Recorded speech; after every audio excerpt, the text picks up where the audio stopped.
आज विजु जनता दल परिवार 27तम प्रतिष्ठा दिवस ये अवसर में धन्यवाद देवी प्रिय मुख्यमंत्री नवीन पट्टनायक को जहाँकर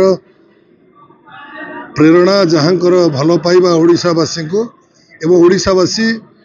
5 थर मुख्यमंत्री भाव में प्रिय मुख्यमंत्री नवीन पट्टनायक अधिष्ठित कराइबा सहित ओडिशावासी को जो भली भाव में सुशासन दबा एवं लोक मान भल पाइबा एवं प्रत्येक कार्य जहाँकि कथा कम काम बेसी रे विश्वास करते प्रिय मुख्यमंत्री नवीन पट्टनायक से आह्वान कर समस्त विजु जनता दल परिवार कर्मकर्ता को जे लोक मान भल पाइबा देले लोक मैंने आमको भल पाइबे जो भली भाव में निरवच्छिन्न भाव में सेवा मु प्रदान करुच्ची आपण मैंने प्रत्येक कोण अनुकोण लोक मान सहित जड़ित रुहतु एवं भल काम करंतु एवं जो नीति आदर्श रही ओडिशार संस्कृति परंपरा ताकू आगे नियंतु एवं विजु जनता दल प्रतिष्ठा लाभ कर